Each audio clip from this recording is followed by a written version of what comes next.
This is Valley News Live at 5. New for you now at 5. One man is facing multiple charges after a wild string of events in Moorhead over the weekend.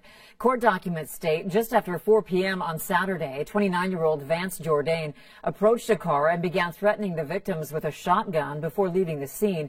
When Moorhead officers caught up with him, they say he pointed the gun directly at them and tried to run away. Once they got him to the jail, authorities say Jourdain kicked one officer in the groin. If convicted, he faces up to 39 years in prison.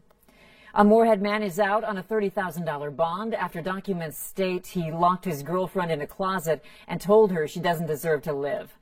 31-year-old Jordan Schweitzer is charged with 1 count of second-degree assault with a dangerous weapon. Officers were called just after 2 p.m. on New Year's Eve for a report of an assault at an apartment in Moorhead. The victim told officers that her boyfriend had trapped her inside a room, pulled a knife on her, and was threatening to kill her. If convicted, Schweitzer faces up to 7 years in prison. More decent weather today, and if you like snow, we've got some of that headed our way too. Let's find out more in your First Alert forecast. Hutch? Andrea, thank you so much. Boy, the day started out with a lot of low cloudiness and fog. Here is a time lapse from our tower cam as we were in the teens today with some fog and freezing fog.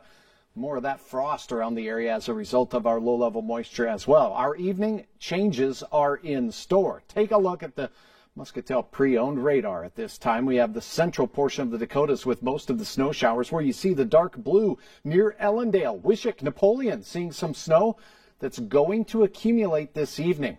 That snow will continue to expand through the region. I'll have more on that, but most of the area will stay quiet this evening, with temperatures in the 20s to near 30 degrees. Fargo will stay in the upper 20s for most of the evening, cloudy skies, and our best chance of snow will come closer to daybreak here in the Southern Valley. As we go into tomorrow, it looks like we're going to expect some accumulation of snow. Some could see 1 to 5 inches, so definitely shovel, if not a snowblower, going to be necessary for some of you. I'll have details on exactly where that snow tracks and when it gets here in a moment. All right, thanks, Hutch.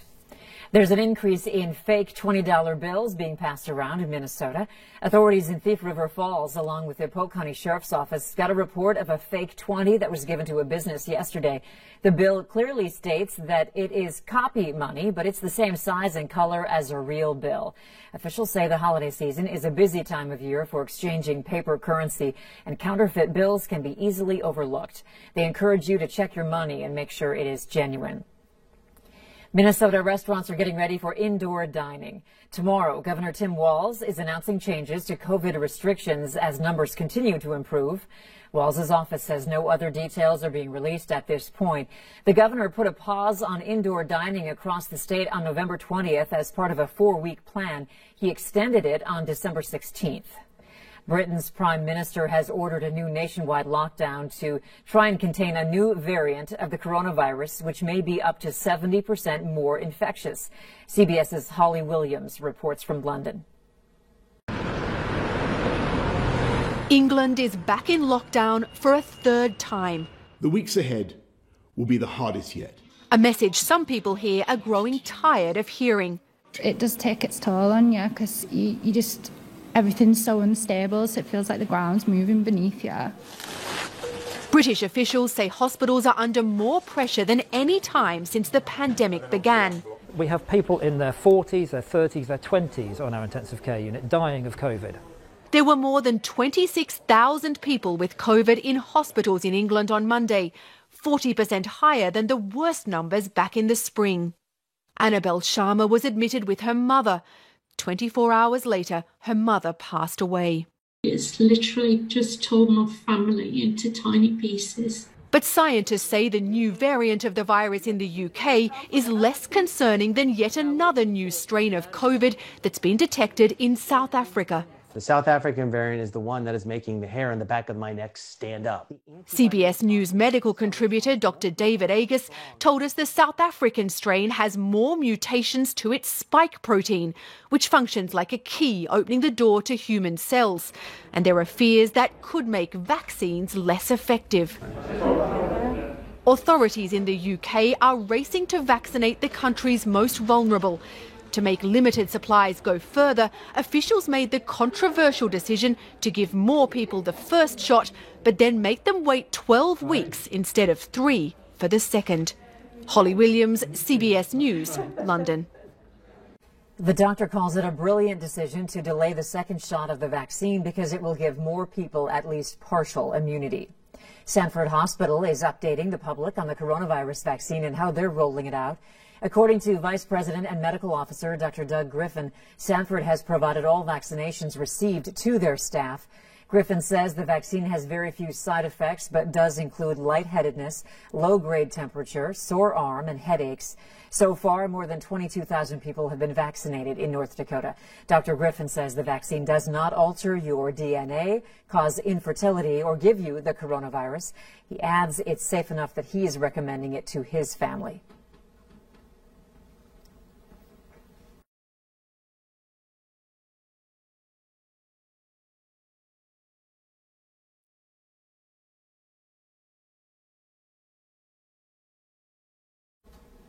Dr. Griffin also says they're unsure at this time if the vaccine will need to be taken every year.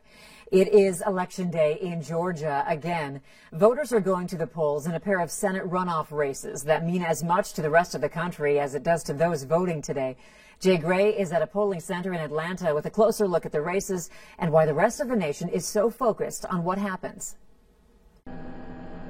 The political universe revolving around a Georgia peach right now, lines stretching from polling places across the state. You know, who would know out of all the places that everything would come back here? You know, to be like, this is the defining moment. An unprecedented moment. 2 Senate seats on the ballot here, and in turn, control of the upper chamber and perhaps President-elect Joe Biden's agenda, along with his cabinet and judiciary nominations. One state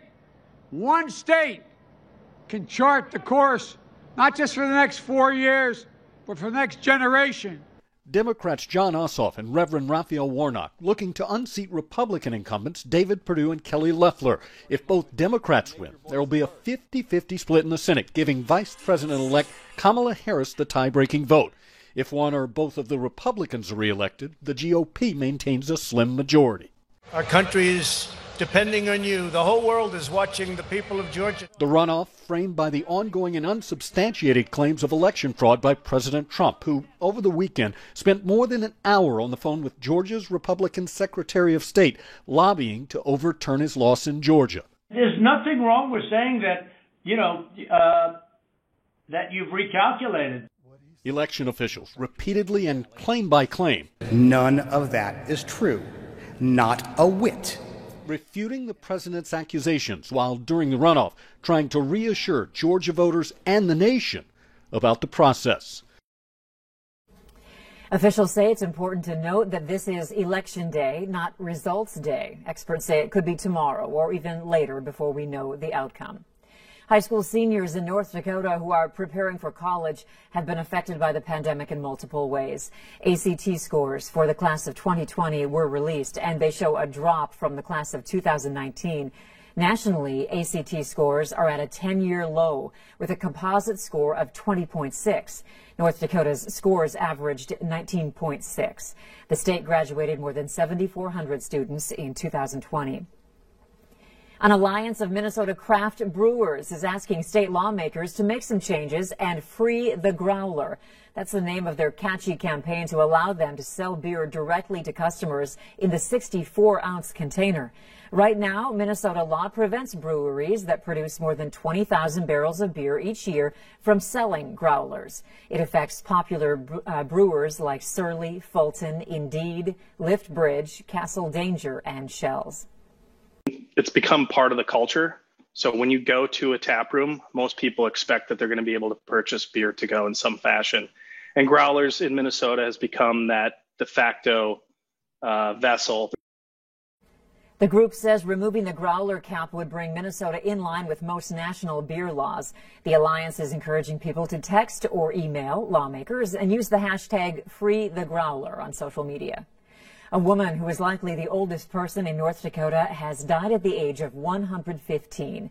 Family members say Iris Westman died Sunday at the Northwood Nursing Home, where she had lived since 2012.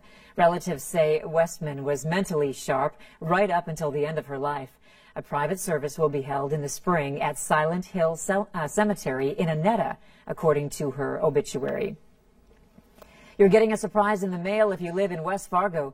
A city spokesperson says every resident is getting a $25 gift card for any business within city limits.